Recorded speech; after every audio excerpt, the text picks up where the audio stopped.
नमस्कार मित्रांनो, आजच्या या नव्या कोऱ्या व्हिडिओमध्ये तुमचे स्वागत। आज आपण कोकणातील 10 किल्ले पाहणार आहोत। कोकणची भूमी अपार निसर्ग सौंदर्याने नटलेली आहे।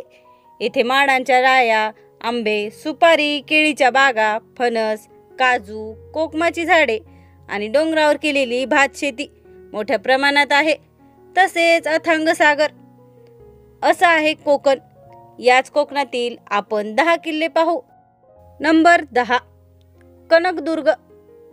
कनकदुर्ग हा कोकणातील दापोली येथे स्थित एक किल्ला आहे। या किल्ल्यावरून सुवर्णदुर्ग आणि समुद्राचे सुंदर दृश्य दिसते।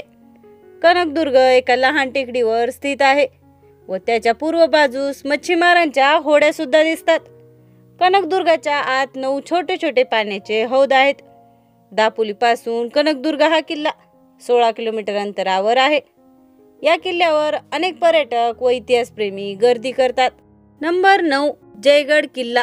जयगड किल्ला हा रत्नागिरी जिल्ह्यात स्थित असून हा एक जलदुर्ग आहे व रत्नागिरी या जिल्ह्याच्या ठिकाणापासून अवघ्या 45 तर गणपतीपुळे पासून फक्त 20 किलोमीटर अंतरावर आहे। जयगड या किल्ल्याला तिन्ही बाजूने समुद्राने वेढलेले आहे व हा किल्ला 12 एकर परिसरात पसरलेला आहे। या किल्ल्यावर पाहण्यासारखे बरेच काही आहे, जसे की गणपती मंदिर, अरबी समुद्राचा किनारा, टेहळणी बुरुज, मुख्य प्रवेशद्वार, दीपगृह, साठवण खोल्या, तोफा इत्यादी।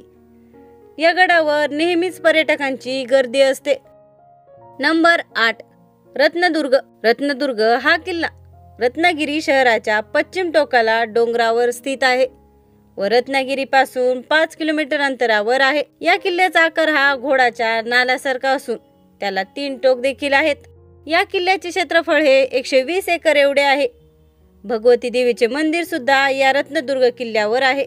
या किल्ल्याला भेट देण्यासाठी पर्यटक खूप मोठ्या प्रमाणात गर्दी करतात।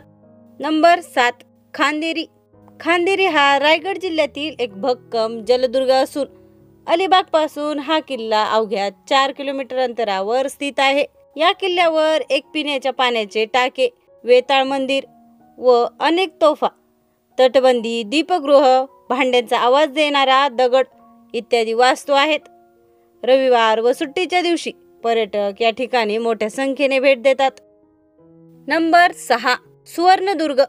सुवर्णदुर्ग हा रत्नागिरी जिल्ह्यात स्थित असून दापोली गावातून या किल्ल्यावर जाता येते। दापोली शहरापासून सुवर्णदुर्ग हा अवघ्या 16 किलोमीटर अंतरावर आहे। सुवर्णदुर्ग या किल्ल्याला भेट देण्यासाठी अनेक पर्यटक या ठिकाणी गर्दी करतात।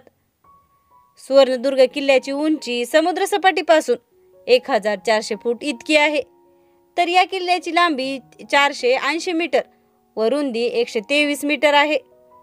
सुवर्णदुर्ग हा किल्ला 5 एकर परिसरात पसरलेला आहे। हा किल्ला खूपच सुंदर आहे।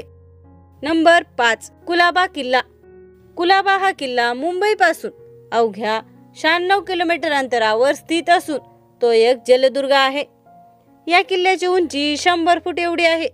रविवार व सुट्टीच्या दिवशी अनेक पर्यटक व इतिहासप्रेमी या किल्ल्याला भेट देतात।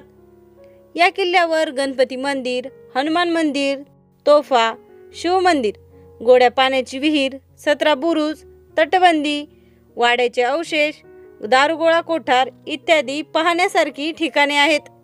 नंबर 4, पद्मदुर्ग। पद्मदुर्ग हा रायगड जिल्ह्यात असलेला मध्ययुगीन जलदुर्ग आहे। छत्रपती शिवाजी महाराजांनी बांधलेला हा किल्ला मुरुड गावाजवळील समुद्रात आहे। मुरुड या शहरापासून अवघ्या 1.5 किलोमीटर अंतरावर स्थित आहे। या किल्ल्यावर नेहमी पर्यटकांची गर्दी असते। किल्ल्यावर बोटीने जावे लागते। नंबर 3, विजयदुर्ग किल्ला। विजयदुर्ग हा किल्ला सिंधुदुर्ग या जिल्ह्यात स्थित असून तो समुद्राच्या काठावर वसलेला आहे। हा किल्ला 17 एकर परिसरात पसरलेला आहे व येथे 3 भिंती, 20 बुरुज आणि समुद्रात बांधलेली तटबंदी आहे। किल्ला व्यवस्थित पाहण्यासाठी 2 ते 3 तास एवढा वेळ पुरतो। या किल्ल्यावर पोहोचण्यासाठीचे जवळचे रेल्वे स्टेशन हे वैभववाडी आहे व येथूनच विजयदुर्ग किल्ला 67 किलोमीटर अंतरावर स्थित आहे। शनिवार, रविवार व सुट्टीच्या दिवशी पर्यटक व गडवेडे या ठिकाणी गर्दी करतात। नंबर 2, जंजिरा किल्ला. जंजिरा किल्ला हा रायगड जिल्ह्यातील मुरुड या गावाशेजारी असून या किल्ल्यात 150 ते 200 तोफा सहज असतील. त्यापैकी चावरी, कलाल बांगडी व लांडा कासम या 3 अजस्त्र तोफा आहेत. जंजिरा किल्ल्यावर एक तलाव देखील आहे व त्याचे पाणी गोडे आहे.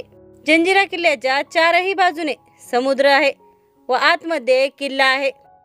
नंबर 1, सिंधुदुर्ग किल्ला. सिंधुदुर्ग हा किल्ला मालवण या गावी समुद्राच्या आत मोठ्या थाटात उभा आहे व हा किल्ला 48 एकरात पसरलेला आहे. या किल्ल्याचे महाद्वार पूर्वाभिमुख असून या किल्ल्यावर छत्रपती शिवाजी महाराजांचे मंदिर आहे. गडावर अनेक छोट्या मोठ्या वास्तू असून गडाला भक्कम तटबंदी आहे व किल्ला जलदुर्ग आहे. दैनंदिन अनेक पर्यटक, इतिहासप्रेमी व शिवभक्त या गडाला भेट देण्यासाठी येत असतात. तर हे आहेत कोकणातील 10 जलदुर्ग.